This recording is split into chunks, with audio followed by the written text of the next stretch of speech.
Welcome back to the Glow Up Podcast. I'm Jessica Shaker, your host, and today we are talking about supporting friends and family when they are going through a mental health condition.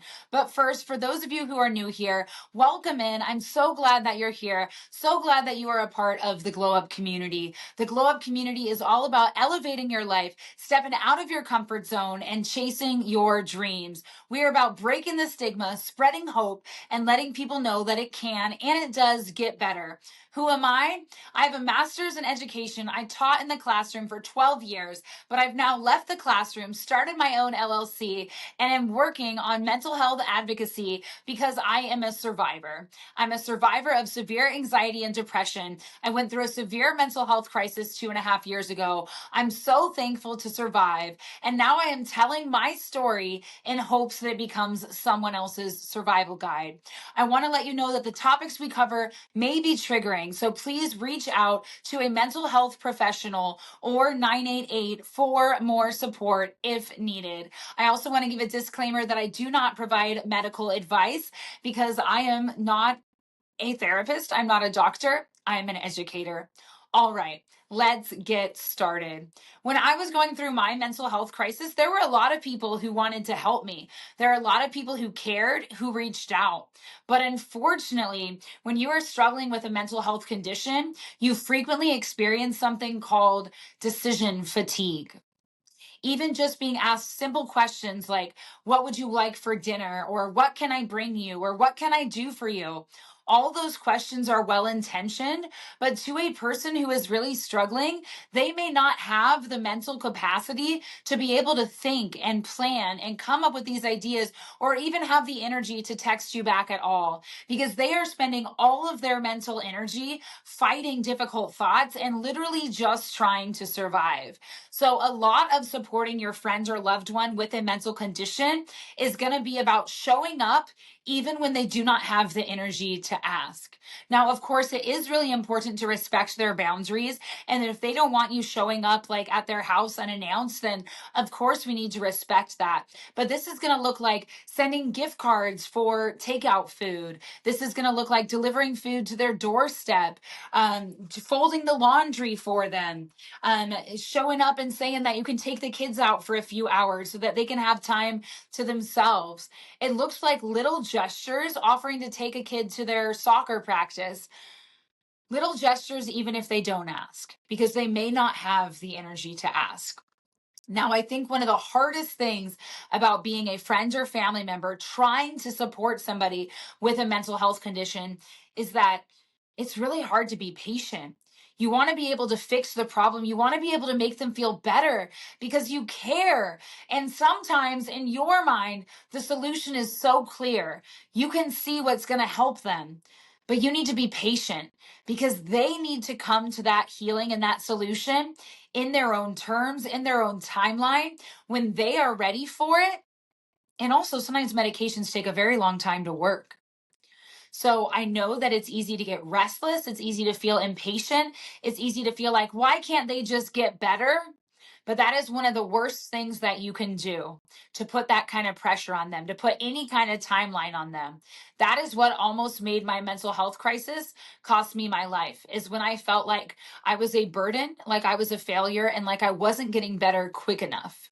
So I want to encourage you to consistently tell your loved one that you care about them, that they are important, that they are not a burden, that you are happy to help them, and that you will be there for them no matter how long it takes. But also, caring for a friend or family member who's dealing with something this extreme can be very taxing on your own mental health. So it's important to take care of yourself, to practice self care, to do things that refill your cup, to make sure that you're still socializing, you're eating well, you're exercising, you're seeking out your own therapy so that you're okay. But what I don't want you to do is I don't want you to point that out to the person that you're caring for. Because if you point out to them, oh, I need time to exercise, oh, I need time to have time for me, what they're hearing is, I'm a burden. They're hearing that they're an inconvenience. They're hearing that you don't have time for them. When you say things like, oh, I need to eat dinner, I can call you in an hour, that's a boundary. You're allowed to have that boundary. The way that they may hear that is, I'm not important. And that is not because they aren't important. That is because they are dealing with a mental health condition. And when you are dealing with a mental health condition, you are not in your best mind. A lot of your best thinking, like in your prefrontal cortex, it is offline. You are thinking like a brainstem, an amygdala. You are thinking really in survival mode. So you do not have your best thinking when you are struggling. And so we tend, when we are struggling, to frame things in a negative, pessimistic light where we engage in all of this negative self talk and we feel badly about ourselves. So we feel like we're a burden and a failure and we're too much. So, yes, take that time for yourself. Do nurture yourself because you need to, but don't make it sound like that stuff matters more than helping them, even if it really does. And it does matter, because you're not going to be able to help them if you're struggling too. So it is definitely a priority, but you also want them to feel like they are the priority, because you may be dealing with someone for whom this is a life or death situation.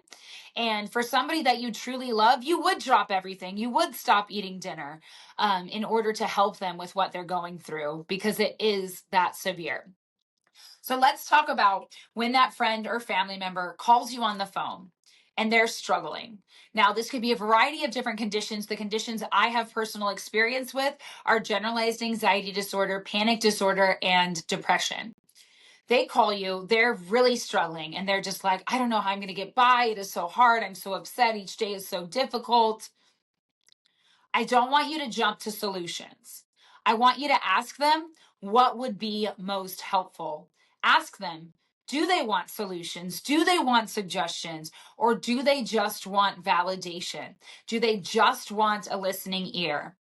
Many people feel like when you give them suggestions, you are telling them that they are not doing a good enough job, and you are making it sound like their problems are not serious because you feel like you have immediate solutions to them.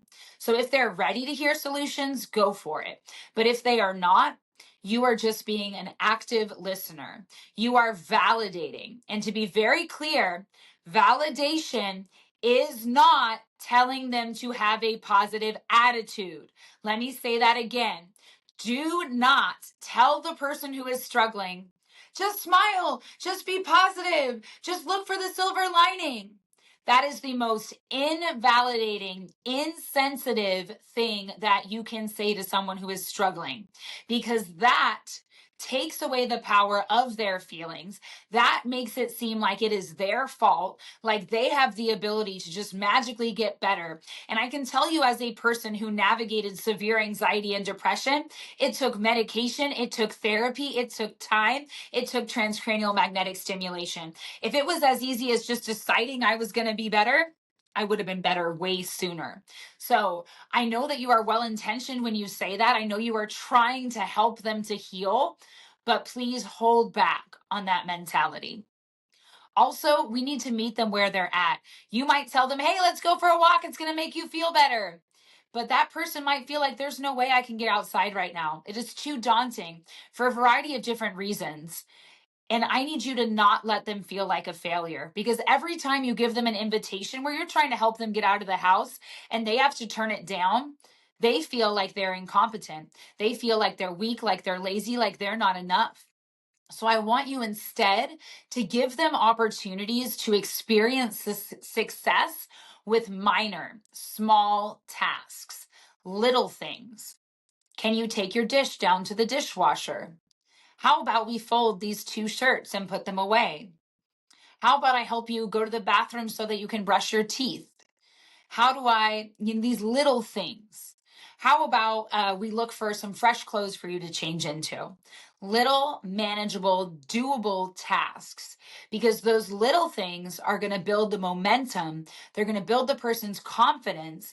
And depression is frequently a lack of motivation, a lack of believing in oneself. And then anxiety scares us of things that we haven't been doing for a while. And if they've been avoiding things for a long time, then even the little things become very difficult. And so we need to celebrate the small wins, Don't invite them to go do some big mega outing. Celebrate the small wins. See if you can get them to go sit outside to eat lunch, like in your backyard. Simple things to build that confidence. Now, as you are listening, we want to validate. What does validating mean? It means basically saying, I see that you're hurt. I see that you're angry. That must be really hard. It must be really hard to be feeling that way every single day. Wow, you must feel so conflicted. You must feel so lost. You are naming the feeling word of what it is that they're going through. You're not saying, oh, it's fine, just have a positive attitude. You are saying, yes, that is hard. People just need a witness to their pain. They need somebody who understands, somebody who gets it, and somebody who is not afraid to have the conversation. And that is essential. So many people are terrified of the conversation when it comes to mental health, to the point that they avoid the conversation entirely. They're afraid, they don't want to hear if their friend or family is suicidal because that's a scary thing to them. They're afraid to ask because they're afraid to put the idea into their head, even though I can assure you that all of the research says that asking them that could save their life and not make them get the idea for the first time. If they're severely struggling, the idea has probably been in their head. They just probably haven't said it out loud because they're terrified. They're terrified of what you would think of them. They're terrified that you would never see them the same again. They're terrified of going to an inpatient psychiatric facility. They're terrified of losing their job. They're terrified of losing their friends. But they might be having those thoughts. And having that conversation could save their life. So I'm going to ask you to listen without judgment, to understand that what they are going through is a medical condition. It is a medical condition, just like physical health conditions like cancer. It's different. It's their brain, but it is a medical condition, meaning it is worthy of empathy and compassion, and meaning that their diagnosis does not define their self-worth. Let me say that again for the people in the back. Their diagnosis does not define their worth. And you need to be very clear with them about that you are not deciding whether or not they are a good person, a good sibling, a good friend, based upon whether or not they are able to heal their mental health. You see them as a person navigating a difficult and severe medical condition worthy of empathetic, high quality care from medical professionals. Now, let me talk about another way that you can really help your loved one. Navigating getting appointments in a time in which you are exhausted just trying to survive is overwhelming, to say the least. When you are really struggling with your mental health, you may need help from a therapist, a primary care physician, a psychiatrist. You may need to go to inpatient psychiatric care or a partial hospitalization program or an intensive outpatient program. Those are called PHPs and IOPs. Most people who are struggling with their mental health do not have the mental capacity and bandwidth or even the confidence to be able to pick up the phone or navigate the internet and be able to locate places that take their insurance and arrange intake appointments. It's overwhelming. It's a lot. So I'm going to ask you to guide them through that. Now, of course, they have to be okay with you making the phone call because HIPAA is going to protect their patient's privacy, and those people are not even going to be able to talk to you without the consent of the person that you're helping. But perhaps you can sit with them while they make the phone call, help them with the phone call, or see if the provider is able to turn the phone call over to you once they have the permission from the person who is actually the patient. See if you can do some of the dirty work, some of the researching online, because it's a lot. See if you can go to Psychology Today's website and look up therapists that take their insurance. Call around, find out if they have a wait list. That can save them so much mental energy so that they can just focus on getting better.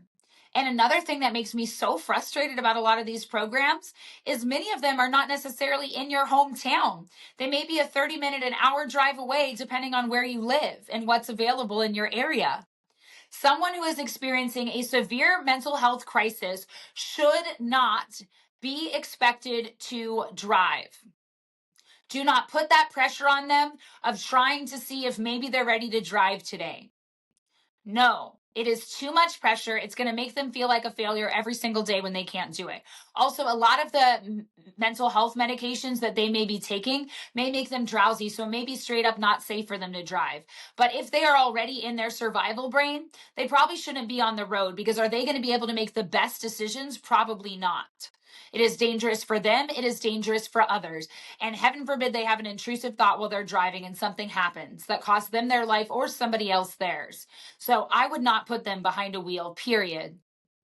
I would offer to drive them, or if you are busy, if you have other things going on in your life, I would recruit other friends and family who can set up a schedule so that they don't have to coordinate it, they don't have to worry about it. It is taken care of.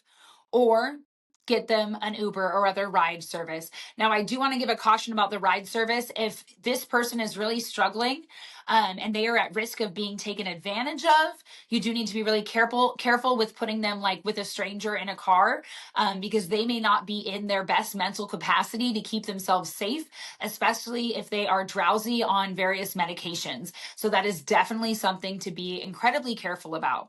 I will tell you, in a true emergency, like a life or death mental health emergency, a person could be transported by ambulance, but that should be reserved for the true emergency cases. So anything you can do to help with transportation is going to be greatly appreciated. Anything you can do with setting up appointments is going to be greatly appreciated. And anything you can do for the basics, the chores, the food, the laundry, the childcare, all of that is going to be appreciated. And I want you to build the person up. I want you to tell them everything that you love about them. I want you to give them those positive affirmations, even if they deny them, even if they say, oh no, I'm not all those things that you say. I'm not strong. Like, they're probably in a space where they're only going to have the negative self-talk, but they still need to hear a narrative where they are good, where they are enough, where they are capable, where they have a future. They need to hear that loud and clear every single day. They need to know that you believe that they can get better. And even more than that, they need to know from other people who have been there, who have been in their shoes, that it is possible to get better. And that is why I started my Glow Up community on TikTok, because I know what it's like to have your parents telling you it's going to get better, there's hope, and me to say, thanks, but I don't believe you because you've never had a diagnosis of depression. It is very hard to believe somebody who has never been there, because they do not know how it feels. They don't know how unbearable, how painful it is just to survive. So, what I need you to do is I need you to get them connected with a support group. That could be a group through NAMI, the National Alliance for Mental Illness. Some of those groups are in person and some are virtual. Those could be through inpatient. They could be through partial hospitalization program, intensive outpatient program. They could be through a therapist in your area. They could be through a friend or family member who you know also has dealt with mental health. But even when you connect them with somebody else who has been there, I want you to remember that each person's story is unique. And we never want to imply that we know exactly how they feel, because we don't. Each person has been through their own unique journey, their own unique traumas, their own unique grief. And we may never know entirely what it's like to be in their shoes. But I will say it is very healing to be able to talk to other people that have been there. It was so empowering to me when I went to partial hospitalization program, which freaked me the heck out because I thought it was a hospital. It's not. It's like mental health workshops with a psychiatrist and a therapist. But it was so validating because for the first time ever in my life, I met people who had suicidal thoughts. I didn't know that I had ever met anyone in my life who had had those thoughts. Turns out, fast forward, I did know other people in my life who had had those thoughts, but nobody talks about it.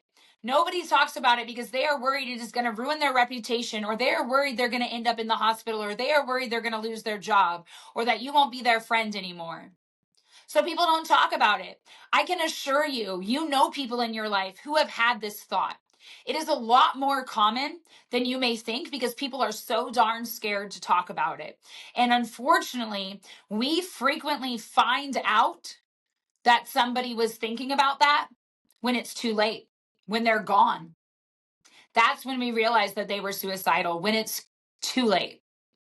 And I'm going to tell you, sometimes, even when someone is seeing a therapist, they may not admit to their therapist that they are having these thoughts. They may not admit it to their psychiatrist because they are terrified of what may happen.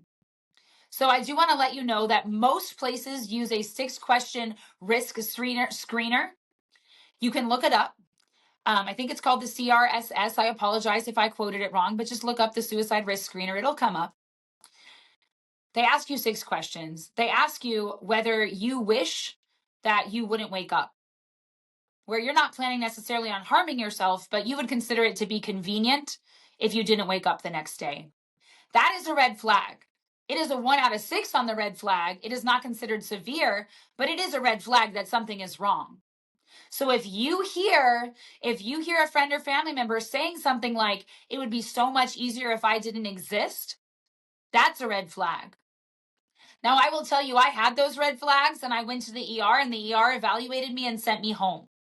So I want you to know that those red flags may not be taken seriously by everyone, but they are things that you need to be on the lookout for. There are detailed questions that providers will ask about, have you done anything or started to do anything with the intention of actually following through on it? Have you made a plan? Do you have access to means for that plan? I'm not going to talk about specifics of plans and anything like that in here because I know it can be triggering.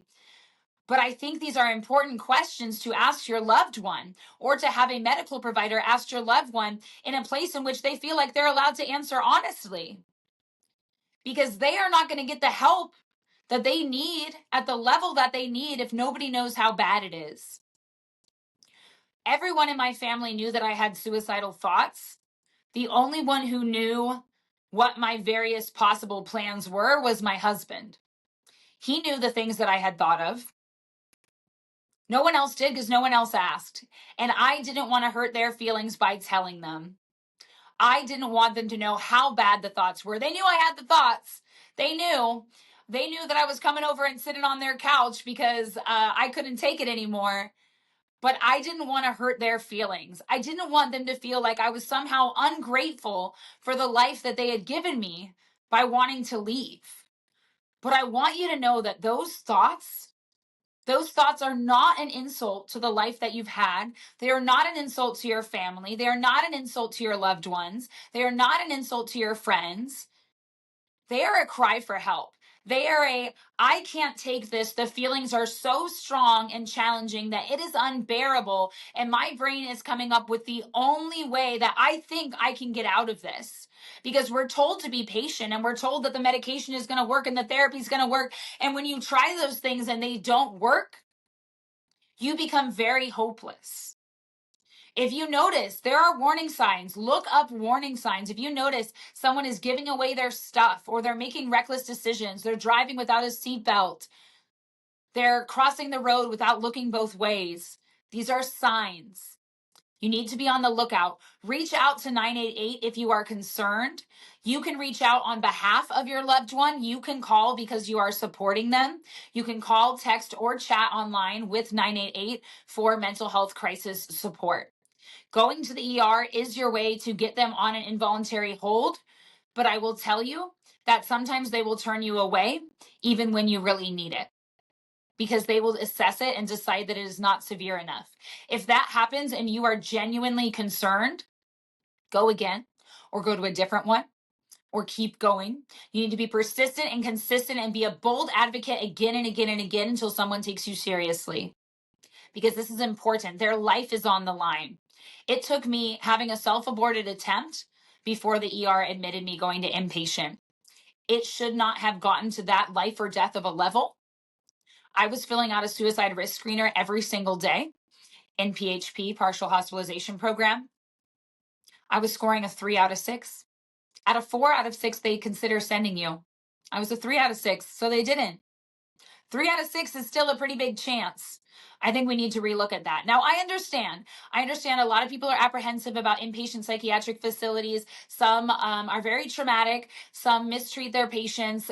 There can be a lot of challenges about it. It feels like a prison. You're trapped. You don't have your cell phone. You're not with your family. It's not comfortable. Healing doesn't happen there. Let me just be completely clear. Healing doesn't happen there. but survival does. And you can't heal if you don't survive. So you need someone to keep you safe, or to keep your loved ones safe, I should say, if it is that severe. So I want you, even though I know it is scary. It's scary to ask your loved one if they're having these thoughts, because like, you don't want to hear that. Like, it is going to hurt you. It is going to make you sad. You're going to feel really bad. You're going to want to fix it. But I need you to be willing to have the conversation, because having that conversation could save their life. I want you to be open to offering to going to therapy with them, to ease them into it if they're scared, to going to their psychiatrist appointment with them if they're scared. Offer to help go pick up their medications unless they're controlled substances, in which case they're going to need their ID to get them themselves. Do anything that is going to make it less stressful, less difficult. Another one that a lot of mental health people deal with is disability. They might be on a medical leave from work. Disability paperwork is overwhelming when you're in your right mind. It's confusing. Imagine when you can't think straight and now you need to do disability paperwork. Do they have bills they need to pay? Do they have other responsibilities? Where can you step in? But again, we cannot burn ourselves out in this process, because then we have two people who are struggling. It's just like that story of, one person is drowning in the ocean and someone else goes after them to try to save them. And now we have two people drowning in the ocean. You need to have the experts help. You need to have the experts help. There are mental health professionals that are trained in helping. We need to let them do their job, but we need to have the patience to let them do their job. And sometimes it's really hard to convince your loved one even to get the help. They might have been raised in a family, a culture, a religion, a community in which they were taught to man up, to just stay positive. They were taught to just keep going. And they may not believe that it's okay to get help. So I want you to model it for them. If you are someone who goes to therapy, go to therapy and tell them that you went. If you take antidepressants, tell them that you do. Make it okay. Make the conversation okay. Choose to be vulnerable yourself, so you are modeling it for them, so that you're giving them the permission. Give them the permission to talk about it. Give them the permission to seek help. Let them know that it is not going to define how you see them as a person. Let them know it is not a character flaw. Like I said earlier, it is a medical condition. You can tell that I get a little bit angry, a little bit sassy and about some of this stuff, because I am so frustrated, because I feel like I was failed by the system. I was screaming out for help for 4 months to medical providers, my family, my friends, and it is not really anybody's fault. It's the system's fault. There were so many people trying to help me, and it wasn't enough. It wasn't enough. I think TMS, transcranial magnetic stimulation, needs to be offered sooner. Typically, it is offered once someone has failed out of 2 medications. And I will tell you, some of us do not have the patience to wait for those 2 medications to work. TMS is a non-invasive treatment for anxiety and depression that your psychiatrist can prescribe. It is a magnet pulsing on your head. It has very little side effects, and those side effects are short-lived. It does not cause memory loss. That's ECT. That's different. It was life-changing for me. It entirely changed how my brain was functioning in so many great ways. Explore that. Find out if TMS is available in your area. If it is, find out how much it costs. Find out if you need a prior authorization of insurance. Find out if they take your insurance. Find out what the criteria is for qualifying. Get that information sooner than later. Do not wait for the breaking point to start. If there is one thing that I have learned, it is that you have to ask for help again and again and again. And when someone dismisses you, do not take no for an answer. You might let them dismiss you, but you need to go again. You need to keep asking. You need to find somebody who is going to take your loved one seriously, because they deserve to get better. Please give them patience. Know that they're going to heal on their timeline. I know it's very easy to get frustrated because it's taken so darn long, but I want you to know it's going to be worth it. They're going to get better eventually. They're going to figure it out on their own timeline. They're going to look back and thank you that they survived. And they might be mad at you. Let me just be completely real. They might be mad at you. They might think that you showed up for them in the wrong way, that you said the wrong things, that you should have done more, that you should have done different.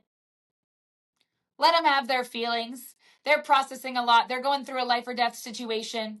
Let them have their feelings. Don't get defensive. Just say, I'm sorry that it made you feel that way. I didn't mean to. I know you're going to take it personally because it hurts because you tried so hard to help them and still they're mad. But I want you to know that what you did was worth it, regardless. Even if they are mad at you, they might be mad at you if you called 988 or 911 on them. They might be mad at you if you took them to the ER. They might be mad if you got them on an involuntary hold, but they're alive. Mad is better than dead. Let them be mad at you the whole rest of their life because they have a rest of their life. If they need to take distance from you because it reminds them of their trauma, let them. I know it's going to hurt. I know it's going to be hard, but let them, because they're trying to survive. It's going to take them a very long time to heal. They may never totally heal, but I want you to hold on to that gratitude that they made it and that you were a part of that, and know that you made a difference, even if they push you away, because they might. Know that it mattered what you did and that it was worth it, and that deep down inside somewhere, they're thankful for it because they survived. And that's everything. So I'm proud of you. If you listen to this episode, I suspect you have a friend or family member that you are trying to help. And I'm proud of you for caring. And I'm proud of you for trying to seek out the information that you need to be able to do a good job. Make sure you reach out to a therapist yourself as you're navigating this. And make sure you reach out to 988, text, call, or chat if you need them. Because this stuff is hard, it's difficult, but it is not impossible. There is hope. If you guys are looking to connect with me, you can find me at Jessica Glow Up Live Host on Instagram, YouTube, and TikTok. You can find this podcast on Apple Podcasts, Spotify, and YouTube. Make sure that you share this with your loved ones. If you enjoyed this episode, please share it now with 5 of your friends who you think might enjoy learning about mental health. You can text them the link to the podcast so that they're able to follow along as well. Maybe you can even send this to your loved one who's struggling and see what their insights are about it. See what they think about some of these ideas. Also, remember, you can catch me in my TikTok live room, 9:30 a.m. Monday through Friday, PST, that's California time, and 9 p.m. PST every night except for Fridays. That is a community where we heal out loud, we break the stigma, we spread hope, one conversation at a time. Until next time, my Glow Up community, stay glowing.